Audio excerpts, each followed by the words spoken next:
തന്നിരിക്കുന്നത് SCRT test വെച്ച് നമുക്ക് PSCക്ക് വേണ്ട പ്രധാനപ്പെട്ട പോയിന്റുകൾ നമുക്കറിയാം. PSCക്ക് ഏറ്റവും കൂടുതൽ ചോദിക്കുന്നത് SCRT ടെക്സ്റ്റ് ബുക്കിൽ നിന്നാണ്.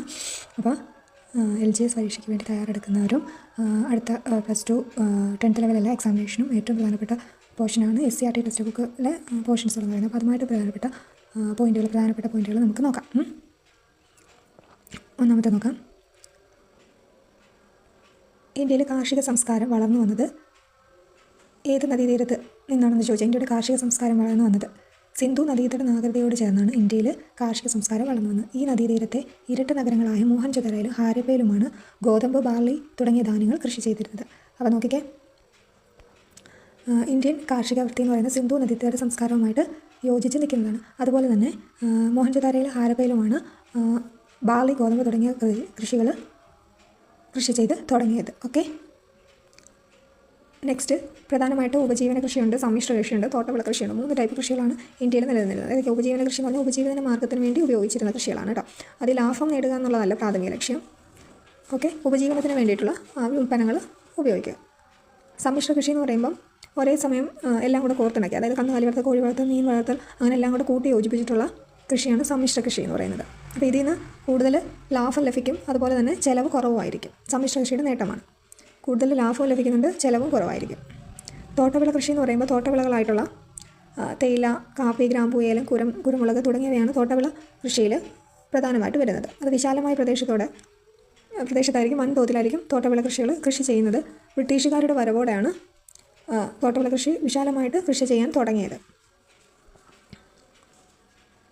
ഇത് ദീർഘകാല വരുമാനവും താരതമ്യേന കുറഞ്ഞ ഉൽപ്പാദന ചെലവുമാണ് ഈ കൃഷിയുടെ പ്രത്യേകത എന്ന് പറയുന്നത്. കുറഞ്ഞ ഉൽപ്പാദന ചെലവാണ്, പിന്നെ ദീർഘകാല വരുമാനവുമാണ്.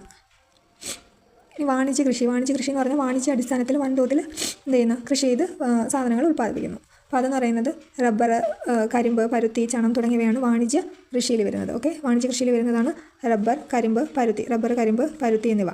ഓക്കെ, നമ്മൾ ഉപജീവന കൃഷി 4 ടൈപ്പ് കൃഷികൾ തമ്മിലുള്ള വ്യത്യാസം ഇവിടെ ബോക്സിൽ കൊടുത്തിട്ടുണ്ടെന്ന് വായിച്ചു പോകുന്നത് നല്ലതായിരിക്കും.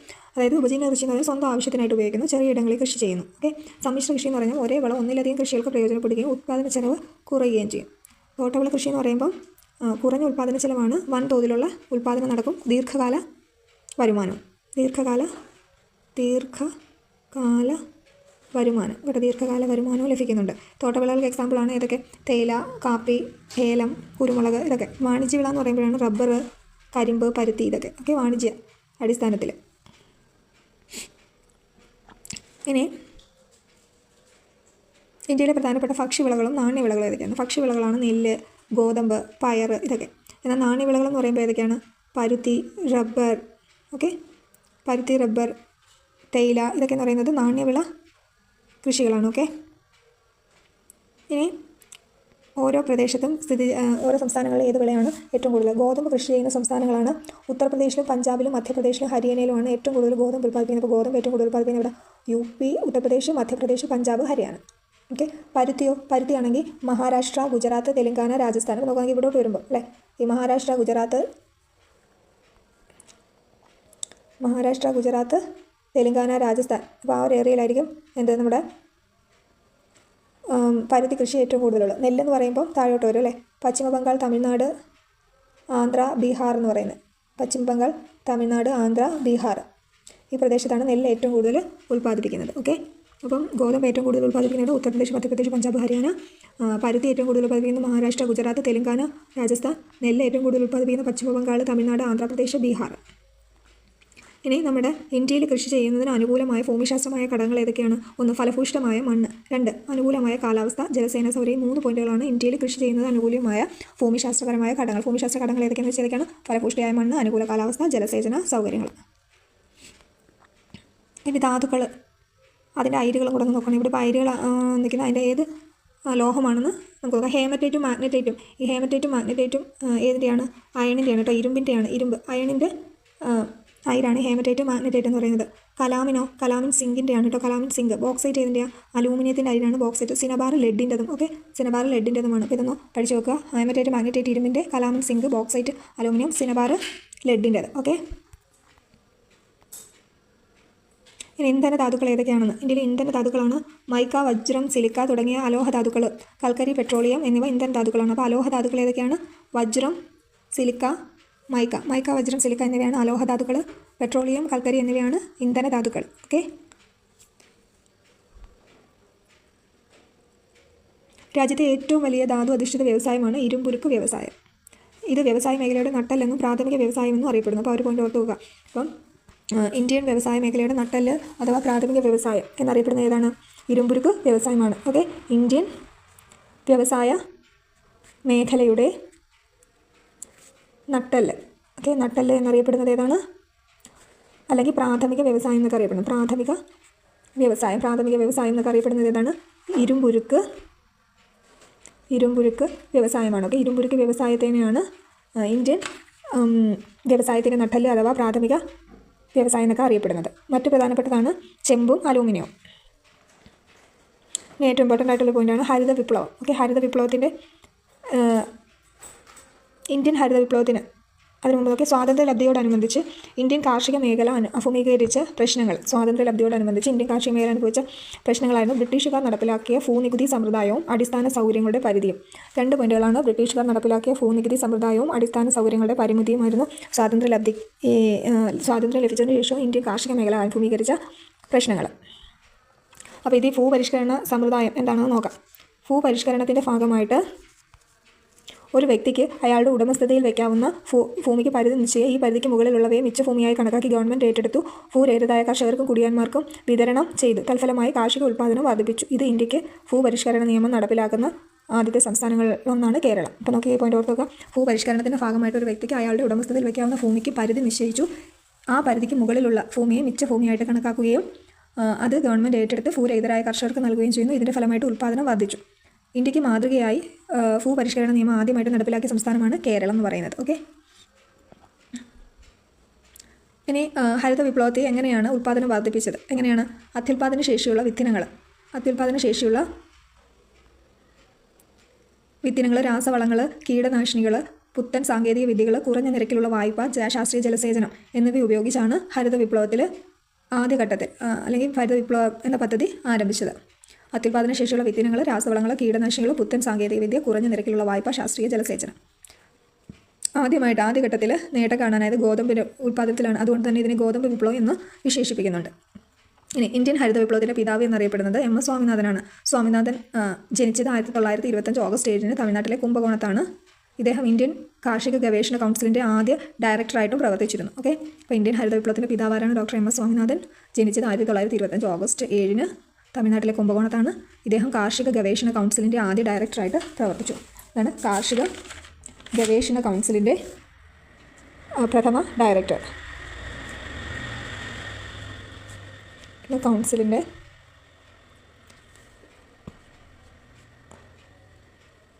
പ്രഥമ ഡയറക്ടറായിട്ട് പ്രവർത്തിച്ചിരുന്നു. ആരാണ്? നമ്മുടെ MS സ്വാമിനാഥൻ. ഇനി ഇന്ത്യൻ ഹരിത വിപ്ലവത്തിൻ്റെ പിതാവാരാണ്?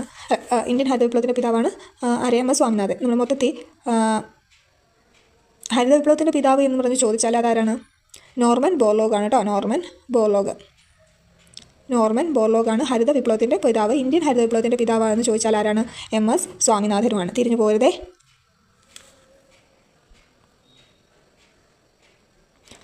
MS സ്വാമിനാഥന് പത്മശ്രീ, പത്മഭൂഷൺ, ഭാരതരത്ന എന്നീ പുരസ്കാരങ്ങൾ ലഭിച്ചിട്ടുണ്ട്. അപ്പോൾ MS സ്വാമിനാഥന് പത്മശ്രീ, പത്മഭൂഷൺ, ഭാരതരത്ന എന്നീ പുരസ്കാരങ്ങൾ ലഭിച്ചിട്ടുണ്ട്. അതുപോലെ തന്നെ ഹരിത വിപ്ലവത്തിൻ്റെ ഫലമായിട്ട് 5 ദശലക്ഷം ടണ്ണ് ഉൽപ്പാദനമാണ് വർദ്ധിച്ചത് കേട്ടോ. 5 ദശലക്ഷം ടൺ ഉൽപ്പാദന വർധനമാണ് ഉണ്ടായത്. ഭക്ഷ്യ സ്വയം പര്യാപ്തത കൈവരിക്കുകയും ചെയ്തിരുന്നു. രാജ്യം ആ സമയത്ത് ഭക്ഷ്യ സ്വയം പര്യാപ്തത കൈവരിച്ചു. ഇതിൻ്റെ ഭാഗമായിട്ട് അദ്ദേഹത്തിന് രാജ്യം പത്മശ്രീ, പത്മഭൂഷൺ, ഭാരതരത്ന എന്നീ അവാർഡുകളും സമ്മാനിച്ചു. 2023 സെപ്റ്റംബർ 28 അദ്ദേഹം അന്തരിച്ചത്. ചെന്നൈയിലാണ് അന്തരിച്ചത്. അപ്പോൾ ഇത്രയാണ് ഹരിത വിപ്ലവവും MS സ്വാമിനാഥനും എന്നുള്ള പോർഷനിൽ നിന്ന് നമ്മൾ ഓർത്തിരിക്കേണ്ട പ്രധാന പോയിന്റുകൾ. ഇനി ഹരിത വിപ്ലവത്തിന് നേട്ടങ്ങളും ഉണ്ടായിട്ടുണ്ട്, പരിമിതികളും ഉണ്ടായിട്ടുണ്ട് അല്ലേ. ഹരിത വിപ്ലവത്തിൻ്റെ നേട്ടങ്ങൾ എന്തൊക്കെയായിരുന്നു? ഭക്ഷ്യധാന്യങ്ങളുടെ ഉൽപ്പാദനം വർദ്ധിച്ചു, ഭക്ഷ്യ സ്വയം പര്യാപ്തത ഉറപ്പാക്കി, വില കുറഞ്ഞു, പിന്നെ ഭക്ഷ്യധാന്യങ്ങളുടെ കരിഞ്ചന്തയും പൂഴ്ത്തിവെപ്പും കുറഞ്ഞു. അപ്പോൾ ഈ 4 പോയിന്റാണ് നേട്ടങ്ങളെന്ന് പറയുന്നത്. എന്നാൽ പരിമിതികൾ നോക്കുകയാണെങ്കിൽ അമിതമായിട്ട് ജലം ഉപയോഗിക്കുന്നത് മൂലം ഭൂഗർഭ ജലത്തിൻ്റെ അളവ് കുറയുകയും രാസവളങ്ങളുടെയും കീടനാശിനികളുടെയും ഉപയോഗം മണ്ണിൻ്റെ സ്വാഭാവിക ഫലപുഷ്ടി കുറയ്ക്കുകയും ചെയ്തു. ഇനി ഹരിത വിപ്ലവത്തിൽ ഞാൻ നേരത്തെ പറഞ്ഞു, ഹരിത വിപ്ലവത്തിൻ്റെ പിതാവ് എന്നറിയപ്പെടുന്നത് ആരാണ്? നോർമൻ ഏണസ്റ്റ് ബോർലോഗാണ് കേട്ടോ. നോർമൻ ബോർലോഗാണ്. അദ്ദേഹം ജനിച്ചത് 914 മാർച്ച് 25 അമേരിക്കയിലാണ് ജനിച്ചത്. 914 March 25. MS സ്വാമിനാഥനോ 1925 August 7 normal Borlaug 914 March 25 അദ്ദേഹത്തിന് 1970 സമാധാനത്തിനുള്ള നോബൽ പുരസ്കാരം അദ്ദേഹത്തിന് ലഭിച്ചിട്ടുണ്ട് കേട്ടോ. ഇനി കണക്കിലെ മാന്ത്രികൻ എന്നറിയപ്പെടുന്നത് ആരാണ്? കണക്കിലെ മാന്ത്രികൻ എന്നറിയപ്പെടുന്നത് ശ്രീനിവാസ രാമാനുജനാണ് കേട്ടോ. കണക്കിലെ മാന്ത്രികൻ എന്നറിയപ്പെടുന്നത് ആരാണ്? ശ്രീനിവാസ രാമാനുജനാണ്. ദാരിദ്ര്യരേഖ എന്ന് പറഞ്ഞാൽ ഒരു രാജ്യത്തെ ജനങ്ങൾ ദരിദ്രരെന്നും അല്ലാത്തവരെന്നും വിഭജിക്കുന്ന ഒരു സാങ്കല്പിക രേഖയാണ് എന്ത്? ദാരിദ്ര്യരേഖ എന്ന് പറയുന്നത്. ദാരിദ്ര്യത്തിൻ്റെ പൊതു കാരണങ്ങൾ അവസര സമത്വം, തൊഴിലില്ലായ്മ, കടബാധ്യത, വർദ്ധിച്ച ജനസംഖ്യ, വിലക്കയറ്റം. ഇത്രയും പോയിന്റുകളാണ് ദാരിദ്ര്യത്തിൻ്റെ പൊതു കാരണങ്ങളെന്ന് പറയുന്നത്. ബഹുമുഖ ദാരിദ്ര്യ സൂചിക അഥവാ മൾട്ടി ഡയമെൻഷണൽ പോവർട്ടി ഇൻഡെക്സ്. ബഹുമുഖ ദാരിദ്ര്യ സൂചിക അഥവാ multi dimensional poverty index. Multi dimensional MPI എന്ന് പറയുന്നത് ഈ OPHIയും UNDPയും കൂടെ രണ്ടിൻ്റെയും കൂടെ കോർത്തിണക്കിക്കൊണ്ട് അല്ലെങ്കിൽ സംയുക്തമായിട്ട് തയ്യാറാക്കിയതാണ് multi dimensional poverty index. OPHI എന്ന് പറയുന്നത് Oxford poverty and human development ഇനിഷ്യേറ്റീവാണ്. Okay, Oxford poverty and human development ഇനിഷ്യേറ്റീവും UN ഡെവലപ്മെൻറ്റ് പ്രോഗ്രാമുമാണ്. UNDP എന്ന് പറഞ്ഞാൽ UN ഡെവലപ്മെൻറ്റ് പ്രോഗ്രാം. അപ്പോൾ ഇവർ രണ്ടിനും കൂടെ സംയുക്തമായി തയ്യാറാക്കിയതാണ് multi dimensional poverty index. Okay, MPI. അപ്പോൾ ഇതനുസരിച്ച് ഒരു കുടുംബത്തിലെ അംഗങ്ങളുടെ ആരോഗ്യം, ജീവിത നിലവാരം എന്നീ 3 തലങ്ങളിലായി 12 സൂചികകളെ വിലയിരുത്തിയാണ് ബഹുമുഖ ദാരിദ്ര്യം കണക്കാക്കുന്നത്. അപ്പോൾ എങ്ങനെയാണ് ബഹുമുഖ ദാരിദ്ര്യം കണക്കാക്കുന്നത്? ഒരു കുടുംബത്തിലെ അംഗങ്ങളുടെ വിദ്യാഭ്യാസവും ജീവിത നിലവാരം, ആരോഗ്യം, 3 പോയിന്റുകളാണ്. ആരോഗ്യം നോക്കും, വിദ്യാഭ്യാസം നോക്കും, ജീവിത നിലവാരം നോക്കും. ഇതിലെല്ലാം കൂടെ ഉൾപ്പെടുത്തി മൊത്തത്തിൽ ഒരു 12 സൂചികകളുണ്ട്. ഓക്കെ, 12 സൂചികകളെ നോക്കിയിട്ടാണ് ഈ ബഹുമുഖ ദാരിദ്ര്യം കണക്കാക്കുന്നത്. ഓക്കെ, ബഹുമുഖ ദാരിദ്ര്യം കണക്കുന്ന 12 സൂചികൾ ഏതൊക്കെയാണ് നോക്കുക. ആരോഗ്യത്തിൽ നോക്കുകയാണെങ്കിൽ പോഷകാഹാരവും കുട്ടികളുടെയും കൗമാരക്കാരുടെയും മരണനിരക്കും മാതൃ ആരോഗ്യവുമാണ്. 3 കാര്യങ്ങളാണ് ആരോഗ്യത്തിൽ നോക്കുന്നത്. പോഷകാഹാരം നോക്കും, കുട്ടികളുടെയും കൗമാരക്കാരുടെയും മരണനിരക്ക് നോക്കും, മാതൃ ആരോഗ്യവും നോക്കും. വിദ്യാഭ്യാസത്തെ സ്കൂൾ വിദ്യാഭ്യാസവും സ്കൂൾ ഹാജറുമാണ് നോക്കുന്നത്. ജീവിത നിലവാരത്തിൽ നോക്കുന്നതോ പാചക ഇന്ധനം, ശുചിത്വം, കുടിവെള്ളം, വൈദ്യുതി, ഭവനം, ആസ്തികൾ, ബാങ്ക് അക്കൗണ്ടുകൾ. അപ്പോൾ ജീവിത നിലവാരത്തിൽ ഒരു 7 പോയിന്റുകളുണ്ട്. ഏതൊക്കെയാണ്? പാചക ഇന്ധനം, ശുചിത്വം, കുടിവെള്ളം, വൈദ്യുതി, ഭവനം, ആസ്തികൾ, ബാങ്ക് അക്കൗണ്ട്. ഇത്രയാണ് ജീവിത നിലവാരത്തിൽ നമ്മൾ നോക്കുന്ന പോയിന്റുകൾ. അപ്പോൾ ഇത്രയും പോയിന്റുകളായി 12 സൂചികളെ മുന്നിട്ടാണ് ബഹുമുഖ ദാരിദ്ര്യ സൂചിക കണക്കാക്കുന്നത്. ഓക്കെ, അപ്പോൾ ഇതിനോടനുബന്ധിച്ചൊരു ചോദ്യമുണ്ട്. കേരളത്തെ അതിദരിദ്ര വിമുക്ത സംസ്ഥാനമായി പ്രഖ്യാപിച്ചത് എന്നാണ്? 2025 നവംബർ 1 കേട്ടോ. 2025 നവംബർ 1 കേരളത്തെ അതിദാരിദ്ര്യ വിമുക്ത സംസ്ഥാനമായിട്ട് പ്രഖ്യാപിച്ചത്. ആരാണ് പ്രഖ്യാപിച്ചത്? അത് പിണറായി വിജയനാണ്. ഇത് നീതി ആയോഗ് അംഗീകരിച്ച ഒരു ബഹുമുഖ ദാരിദ്ര്യ സൂചികയാണ് തന്നിരിക്കുന്നത്. ഇത് 2021 വരെയുള്ള കണക്കനുസരിച്ച് ഏറ്റവും കൂടുതൽ ദാരിദ്ര്യം ഉള്ളത് ബീഹാറിലും ഏറ്റവും കുറവ് കേരളത്തിലുമാണ്. ഓക്കെ, കേരളത്തിലുമാണ്. ഇനി നമ്മൾ കേന്ദ്രഭരണ പ്രദേശം എടുത്ത് നോക്കുകയാണെങ്കിൽ അവിടെ ഏറ്റവും കൂടുതൽ നോക്കുകയാണെന്നുണ്ടെങ്കിൽ ദാദ്ര നഗർ ഹവേലിയും ദാമൻ ആൻഡ് ദിയുവിലുമാണ് ഏറ്റവും കൂടുതൽ ദാരിദ്ര്യം. ഏറ്റവും കുറവ് വരുന്നത് പുതുച്ചേരിയിലുമാണ് കേട്ടോ, പുതുച്ചേരിയിൽ. ഇത് കേരളത്തിൻ്റെ സ്ഥാനം എന്ന് പറയുമ്പം കേരളത്തിന് കേരളത്തിൻ്റെ എണ്ണമാണ്. കേരളത്തിൻ്റെ ഇതാണ് 0.55% ഉള്ളൂ കേട്ടോ. 0.55% ആണ്.